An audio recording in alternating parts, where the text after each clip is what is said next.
ano, yan yung bago kong camera. Insta360. Ayan, sa mga gustong bumili ng Insta360.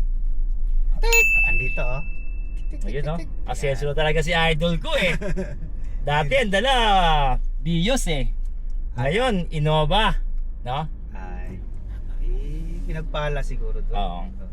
Sabi niya ano, hindi mo raw masasabi yung kapalaran ng tao eh. Mm. Yung swerte, hindi mo raw masasabi kung kailan darating sa'yo. Mm. Basta ang importante talaga, kung may pangarap pa sa buhay mo, hindi ka sumusuko. Hindi ka tumitigil. Hindi ba masamang mangarap eh. Mangarap ka ng malaki. Sabi nga nila, yung pangarap lang daw ang libre eh. Di, kung mangangarap ka na lang din, yung sobra. Gusto-gustuin mo na. Oo, kasi libre naman yun eh. Libre mangarap. Tapos ngayon, diba, sipagan mo, samahan mo ng dasal, tapos samahan mo ng kilos Yan. para makuha may pangarap mo. Diba nga, babalik natin nakaraan natin doon, diba, babalik natin nakaraan natin. Naalala mo nung mga panahon na wala pa akong sarili sa akin, nung nakikidrive pa ako noon, nakikidrive pa ako noon. Diba? Ay, nakikisabay ka pa sa akin. Diba, lagi ako sumasabay sa'yo. Sa bios ko. Oh, diba, yung unang bios mo, yung kulay white, kulay white pa, diba, yung boundary hulog mo din. Boundary hulog ko dati sa amok. Nung time na yun, hindi pa tayo ganun ka, pag hindi pa tayo on sa social media, na kilang nag-uumpisa pa lang. First time nag-uumpisa, di ba? Tapos, tayo. ang tayo, kita na lagi at sinasabi na, kailan mangyari sa atin yung magkakaroon tayo ng million views, ganyan. Magkakaroon tayo ng viral. Kasi wala pa tayong viral masyado doon. Oo. Kita magkakaroon ng viral, tapos sinasabi natin, pero balang araw, magiging ganyan din tayo. Yung kinanta natin yung, ano ba yung kinanta natin? Oo, yun, di ba? Patay ng, balang araw kami sisikat din. Balang araw kami sisikat din. Yan. Kanta ka kaya. Balang araw Wala kami akong video eh. tablado. Balang araw kami sisikat din. Ganun. Oo nga. Alam mo nung, di ba sabi nga nila, pag may gusto ko sa mangyari sa buhay mo, Kailangan mong isigaw mo sa universe. Ano?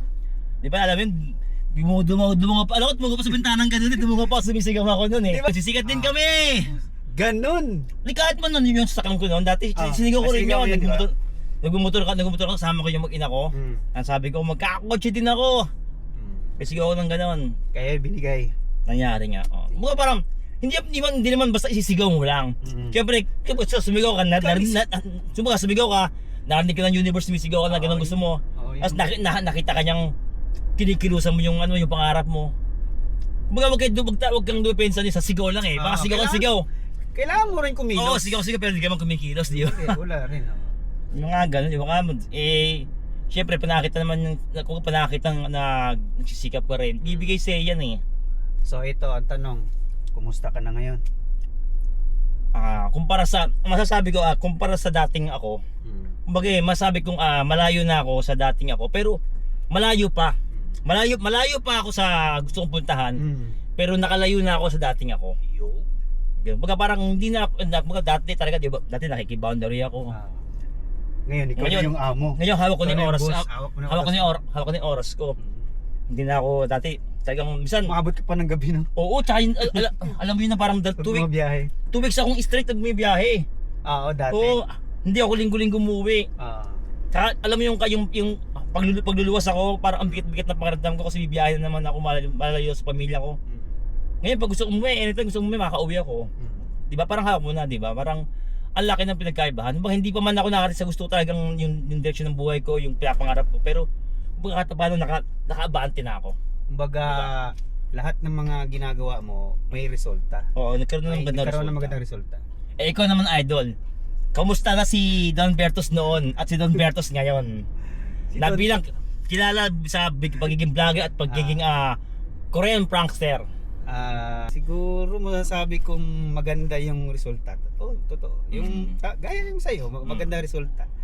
Kasi dati, di ba, Vios yung dinadrive ko, nakikiboundary ako sa amo ko. Grabe yung minsan 24 hours pang biyahe. Oo, doon. Madaling araw, bumabiyahe pa rin, bumabakbak pa rin. Kaya dati, inawid ko pa yun na dati, di ba, ako garahe, ikaw bumibiyahe ka pa. Kasi ang katira mo, kulang pa ng pang-boundary, Kulang di ba? pa, boundary.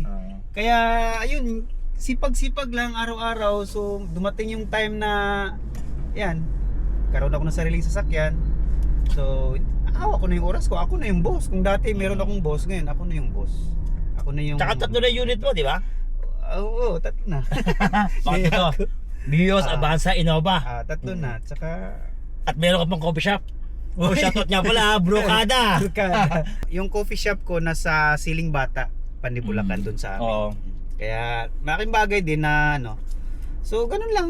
Dapat nga conforme na abot mo yung mga pangarap mo, conforme na kukuha mo yung mga gusto mo sa buhay, dapat mas lalo ka lumalapit kay God. Yan. Mas lalo ka nagdarasal kasi syempre para maano niya na parang talagang hindi nakakalimot sa kanya kasi may mga tao na Huwag kang makalimot magpasalamat. kasi may mga tao na kapag nakuha nila yung gusto nila, nakakalimot na. 'Di ba? Kumbaga parang baka doon ka sinusubok sige.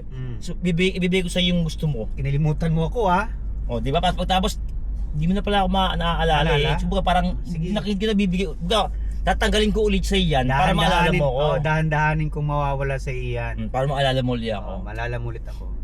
So yun, lagi nating tatandaan na si God nandyan lang. Pwede mo siyang kausapin anytime. Alam niya nasa puso mo. Alam niya kung yung Ano yung gusto mo totoo ka iparating. talaga. Alam niya kasi maraming sasabing, 'di ba, ganoon, mabuting tao sila, gumagawa ng buti, pero iba kasi talagang sa salita lang hindi naman siya sa gawa. So ano yung may papayo mo sa mga bagong TNBS driver ngayon? Siguro ang mapapayag sa kanila, yung haba ng pasensya sa kalsada. Magbaon ng mahabang Kasi pasensya. iba yung sistema ngayon 'Di ba? Wag nang tayo pumatol sa mga nakaka-stress na lansangan kasi 'di ba nga sinasabi sa inyo, pwedeng malagay sa alanganin At matapang kami, mas matapang sa iyo. Mas mabuhay ng talagang payapa. Oo. 'Di ba? Huwag patulan niya maghabang. Huwag patulan yung mga na parang alam mong toxic sa kalsada na maglalagay sa peligro. Oo. Baga, hindi naman siguro kabosan pagka lalaki magpapasensya ka Halimbawa, kahit boss, pasensya na. Ganun Oo, ka na. 'di ba? Boss, sorry po. Pasensya na Oo. po. Ganyan lang. Kasi ngayon yung matapang, madalas sila pinalalagay sa alanganin No, Di ba? Para sa akin, mas matapang at mas lalaking at mas astig tignan yung mga tao marunong magpasensya. Yung? Di ba? Kasi nalabanan mo yung sinakbo ng galit mo Yan tunay naman na mas malalakas. Ipakita mo yung pagka-professional mo. Oo, ganoon. Kasi di ba parang siyempre may pamilya tayo. Kung May uwihan pa tayo. Oo, isipin mo yung pamilya mo. Kasi pa di ba sa mga nagtatanong nga pala baka akala niyo kami ni Don Bertos ay hindi mo kakilala. Matagal na po kami magkakilala ni Don Bertos. Nagsisimula pa lang kami mangarap noon, magkasama talaga kami. Meron kaming gustong marating Oo. Grabe no. At saka kasi kami, isang bayan lang kami. Kumbaga yung aming barangay, magkatabi lang. Pero aksidente lang din na nagkakilala kami. Hindi kami magkababata. Hindi kami magkabarkada nung kami Magkaiba kami bata. ng ano. Oo. Si Bertos Kinalakihan ako. Bisaya ka, di ba? Batang Mindanao ako. Ako Tagalog talaga ako. Batang Bulacan to, Pandienyo. Oo. Yun po parang nagkataon talaga na yung aming trabaho ay parehas kami ng platform. Tapos parehas na nangarap. Parehas kaming nangangarap na maging mag-meet kami doon, Bertos noon. Kasi ang kwento noon, nung time na yon, nagsimula akong vlog noon. Nagkaroon din ako ng vlogger na taga sa amin. Parang partner na marang magkaroon ng ano. Hindi kasi gusto ko makakilala ng mga ibang vlogger Nag-search ako ng pandi vlogger ganyan. Tapos lumabas ka sa Ako lumabas? Oo, sorry ko. Eksakto nung 2020 yan. Oo. Asay mo doon. Ako, si Ch Albert, ganyan. Nag-apply ka sa PBB. Grabe. Sa Kumu. Oo, ang Kumu, di ba yung Kumu? Ang lakas ng loob ko noon. Oo. Nag-audition ako sa PBB. Oo. Hi kuya! Hi housemates! Ano ba pangarap ko na dati rin, mapapa sa PBB? Ay, maganda. Ano ko din mapapa sa PBB? Gusto ko pumasok sa PBB. Gusto kong sumikat eh. Hindi ako gusto ko rin patunayan yung kakayan, yung kaya kong gawin. Kung paano ka makisama sa mga tao doon. Oo, di ba kasi nga di ba sa PBB parang papakita mo kung ano yung kakayanan mo, kung paano ka makisama, mga ginagawa mo, parang gano'n, di ba? Tapos nung nag-message ka sa akin, nag-meet na tayo, di ba? So yun, siya nga pala si Marlon Puentes TV. May YouTube channel siya. Yo! May nakikita na ako doon sa Facebook dati na yung nag-viral nga na isang driver, Uber. Uber pa driver. dati, Uber ako dati. Yung nag-viral ka nga daw na yung picture mo na yung may placard, placard ka sa likod. Nung pinapag yung mga ginagawa mo, natatawa ako sa mga ginagawa mo. Uy, thank you do love. Meron pala akong Tsaka sabi ko nung magsama na rin tayo, yung mga nasabi ko, kumbaga parang yung pagsikat mo na ganito, yung makilala ka. Ano tagaan yan inaasahan ko na, sabi ko may potential kayo. Sabi ko may mararating si Don Berto. Sabi ko may potential talagang Kasi maramdaman mo naman talaga sa isang tao eh. Pag ganun yung ginagawa, pag pares ka ng trabaho. Personality. Tsaka pag pagkapares ka ng ginagawa. Alam mo naman yan eh, meron to kang pupuntahan May eh. pupuntahan to. Pero yung sa'yo, nung nakatawa yung mga ginagawa mo, hagop mo yan to, may kakaibang style eh. At saka unique. So, yun, nagbunga naman. Okay Kaya nga. naman yung mga pagsisikap na ginagawa. Tsaka ang ganda sa amin dalawa kasi nung tayo, lagi namin kasama, lagi nagtatawagan. Nagkapalitan kami ng namin, ng kuro-kuro. Nag-a-advisean kami, ano ba dapat gawin. The best na gagawin natin. Strategy. Yung nalalaman ko, sinishot ko sa kanya, nalalaman, sinishot niya sa akin. Strategy. Palitan kami ng idea. Ito yung camera ko. Oo, maganda nga ano yan, wide eh. Kaya, yan, lagi niyong tatandaan na hindi kailangan maging perpekto para magtagumpay. Hindi masamang mangarap ng Hindi mataas. basta mangarap. Basta Fail na fail. mangarap Sige lang ng go mangarap. go. Magkamali Kahit ka, bumagsak. pagtawalan ka nila, okay lang yan. Kasama sa pag-angat yan.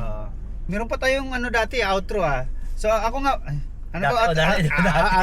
Outro tayo. Ano natin yung ano, nasabi mo dati. At kasama natin si Marlon Toret Vlog na nagpapa-inspire ng inyong ganun yun, di ba? Ano ba yung dating ano natin? At sasabihin mo na parang dito nga kasama At kasama natin si Marlon Toret Vlog na nagpapa-inspire sa atin. Yun, siyempre kasama natin si Don Bertos na patuloy na nagbibigay ng saya, no? At good vibes sa lahat ng ating mga manood. So ayan, so kung gusto nyong ma-inspire at ma-motivate, ayan, panoorin natin ang mga vlogs ni Marlon Toret. At syempre kung gusto niyo naman ng naka-good vibes at nakapaghatid ng saya at walang tigil nakakatawa, panoodin niyo po ang mga vlog ni Don Bertos TV, the Korean Prankster. Ayan, tapos Yan. anong sunod doon? Parang meron pa ba tayong sunod na? Upo! Parang meron pa tayong ganun dun eh. Oo, no? kaya meron pa eh. Ayaw mo ko na eh. Ayun na. Yun na yan, outro. Hanapin ko pa yun. Stop recording! Stop recording! Lobot na yata eh. Ayun mo. Parang walang ilaw, lobot na yata eh. Ayun o, naka-video pa yun o.